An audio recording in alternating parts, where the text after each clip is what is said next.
गं गणपते नमः। बोलिए सच्चिदानंद सद्गुरु साईनाथ महाराज की जय।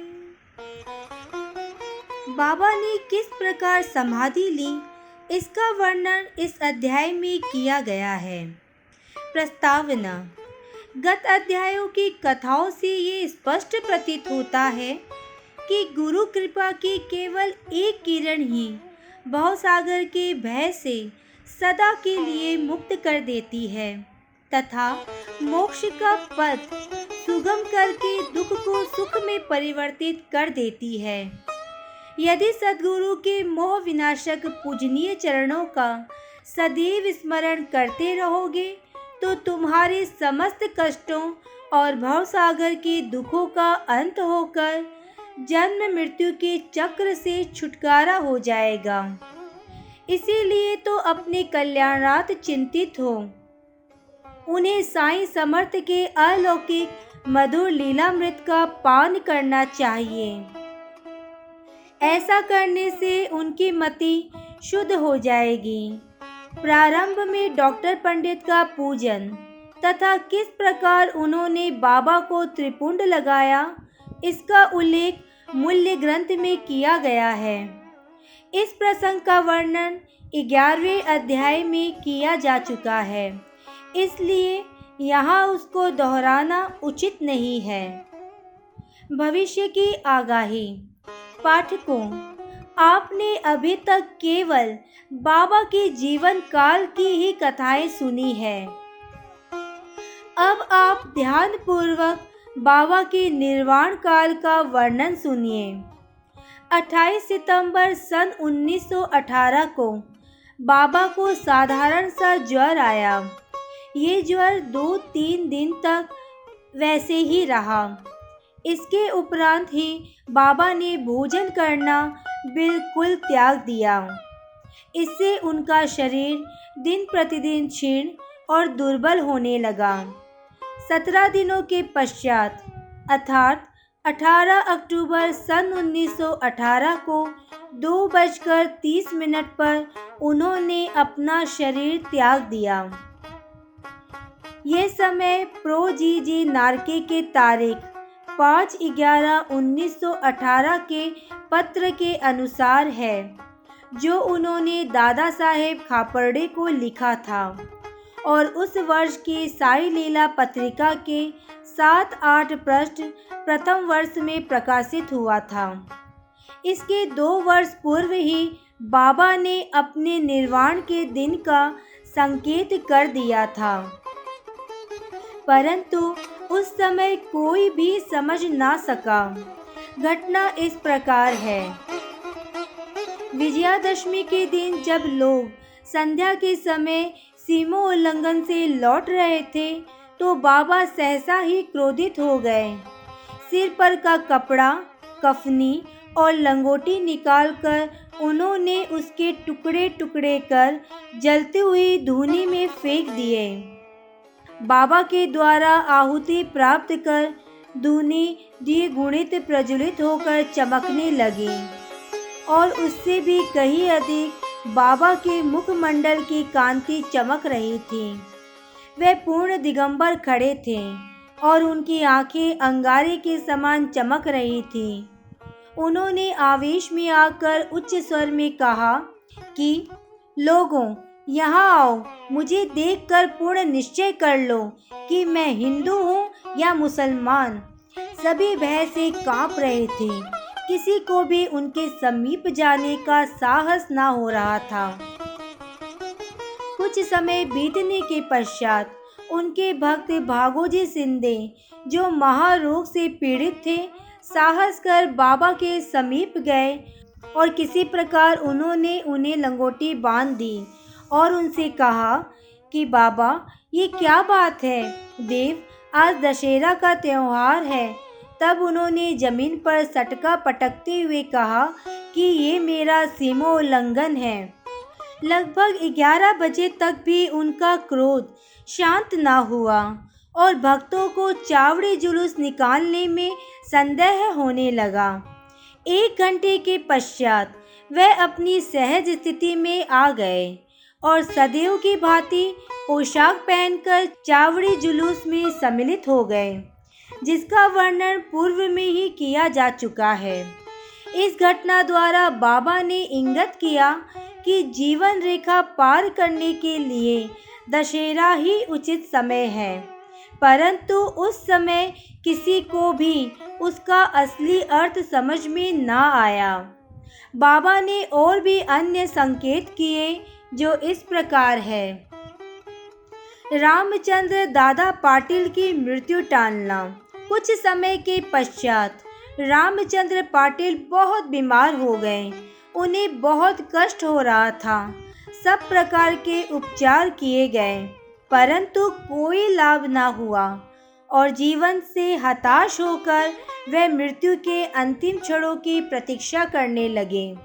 जब एक दिन मध्याह्न रात्रि के समय बाबा अनायास ही उनके सिरहाने प्रकट हुए।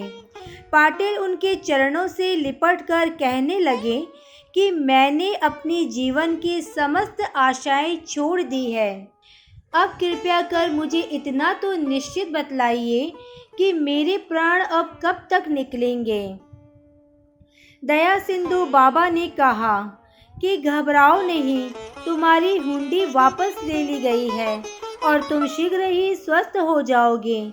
मुझे तो केवल तात्या का भय है कि सन 1918 में विजयादशमी के दिन उसका देहांत हो जाएगा, किंतु ये भेद किसी से प्रकट न करना और न ही किसी को बतलाना, अन्यथा वह अधिक भयभीत हो जाएगा।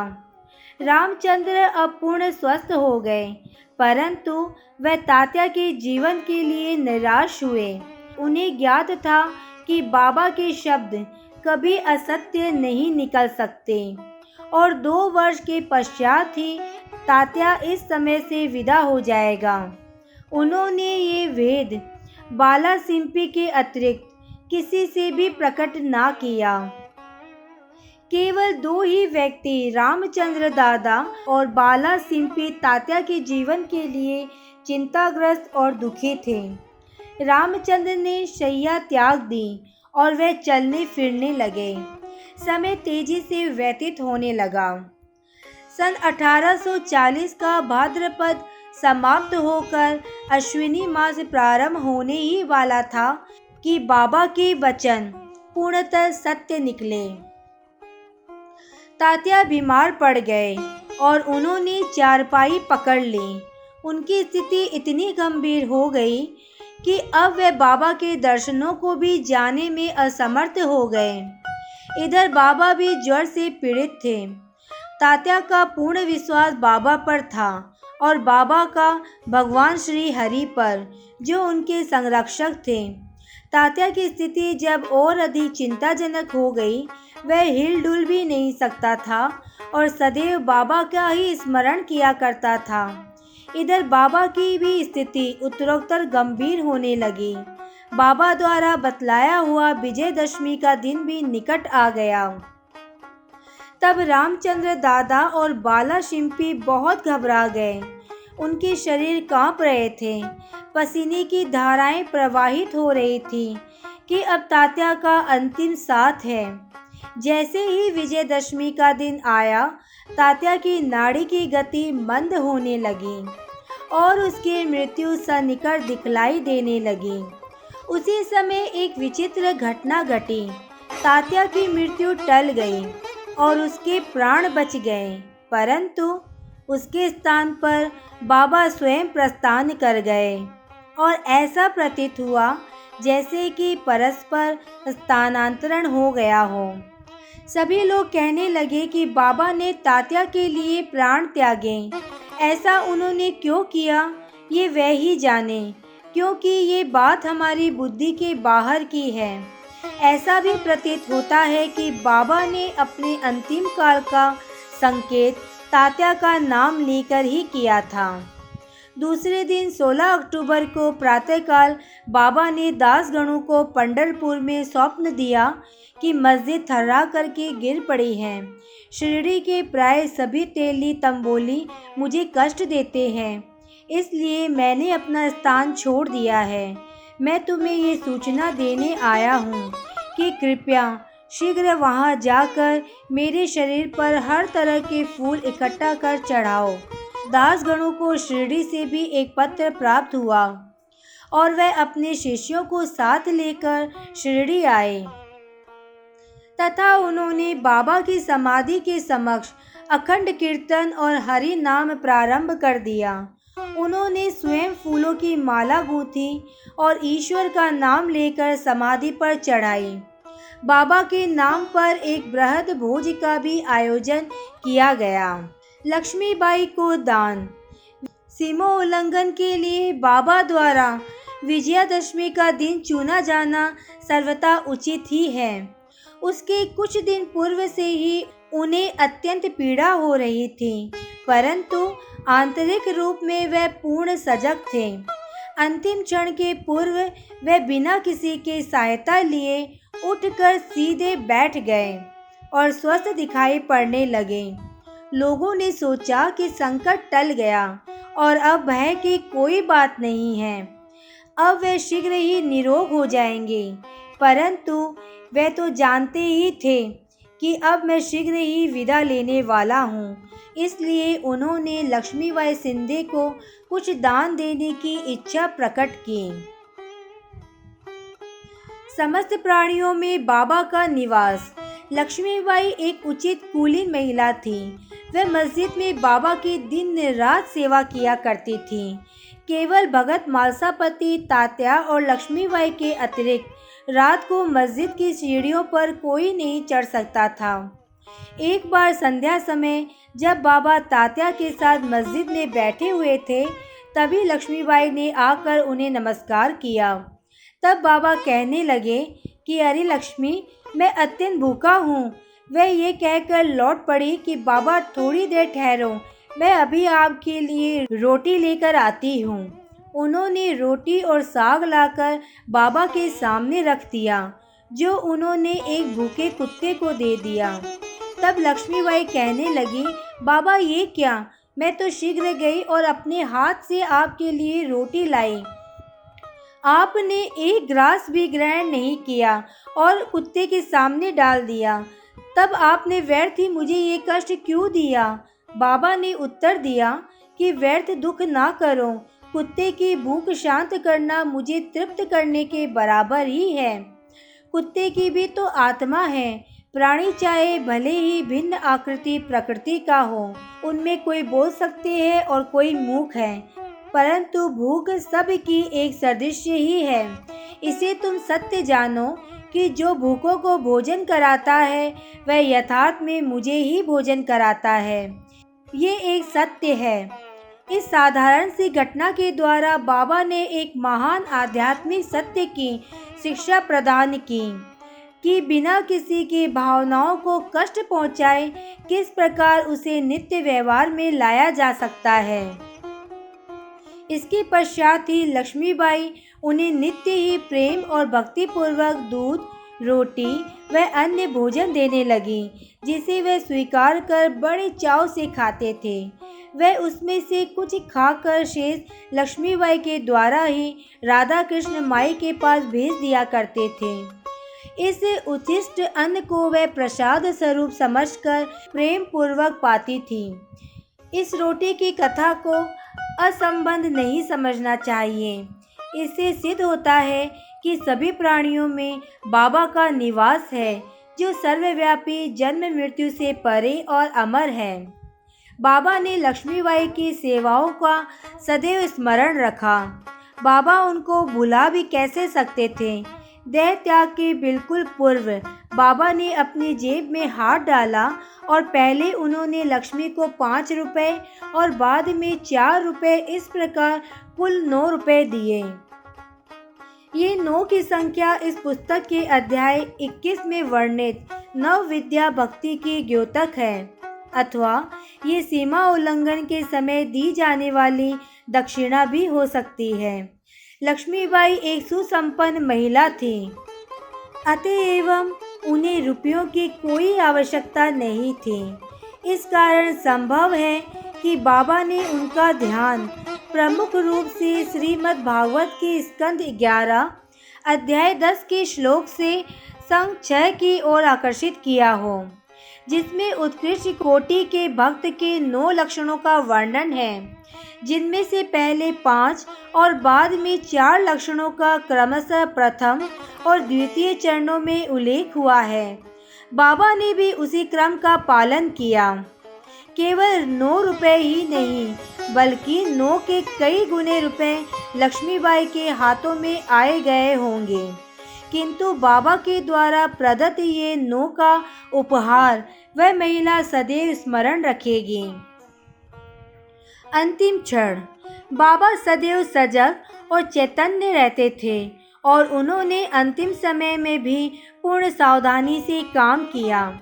अपने भक्तों के प्रति बाबा का हृदय प्रेम, ममता, मोह से ग्रस्त न हो जाए, इस कारण उन्होंने अंतिम समय सबको वहां से चले जाने का आदेश दिया।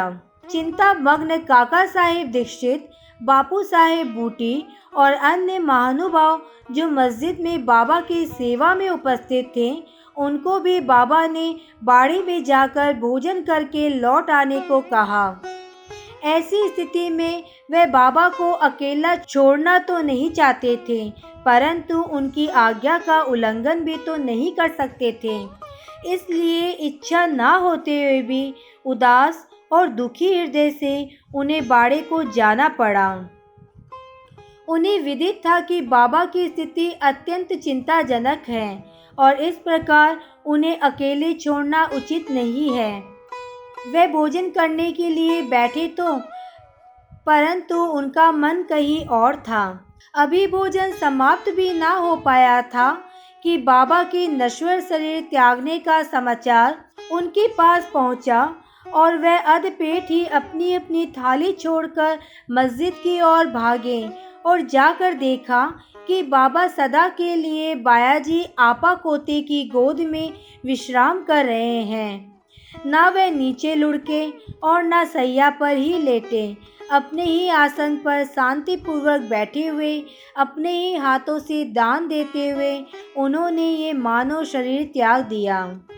संत स्वयं ही देह धारण करते तथा कोई निश्चित देह लेकर इस संसार में प्रकट होते हैं, और जब देह पूर्ण हो जाता है तो वे जिस सरलता और आकस्मिकता के साथ प्रकट होते हैं, उसी प्रकार लुप्त भी हो जाया करते हैं। श्री सद्गुरु साईनाथ प्रणवस्तु शुभम भवतु। ओम श्री साई नाथाय नमः, नाथाय नमः, नाथाय नमः।